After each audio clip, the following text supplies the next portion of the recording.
আমরা চলে এসেছি এখন সল্টিয়ারে। আর এখানের বিশেষ যে আকর্ষণীয় স্থান হলো সেটা হলো সল্টিয়ার মিল। তো সেই মিলটা আমরা দেখে নিয়েছি। আর এখন রয়েছি চার্চটার কাছে।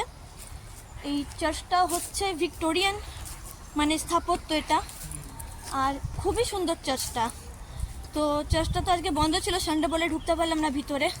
আর পাশ দিয়ে এখানে ক্যানেল বয়ে গেছে, তার সাথে একটা লাগোয়া ট্রেন স্টেশন রয়েছে। তো এই ছোটো ক্যানেল যেটা লিভারপুল আর লিডস হয়ে বয়ে চলেছে এই ক্যানেলটা। তো আমরা এখন এখানে দাঁড়িয়ে রয়েছি। এসছিলাম প্রায় 2-2:30টার সময়। 1 ঘন্টা লাগলো, এক ঘন্টা 10-15 মিনিট লেগেছে আমাদের এখানে আসতে।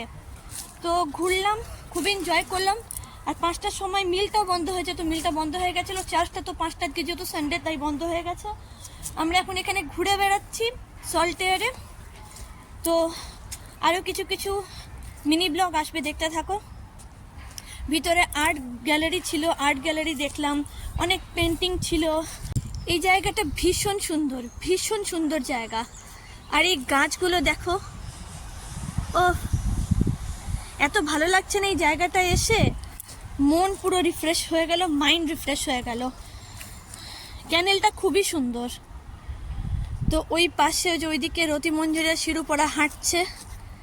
আর এই ক্যানেলটা শান্ত আর স্নিগ্ধ পরিবেশ, গাছপালা, পুরো সবুজায়ন, ভীষণ সুন্দর জায়গা। তোমরা যদি ইংল্যান্ডে থেকে থাকো এই মুহূর্তে, তাহলে অতি অবশ্যই কিন্তু এই সল্টিয়ারে এসো। সল্ট মিলে অবশ্যই সল্ট মিলটা ভিজিট করো।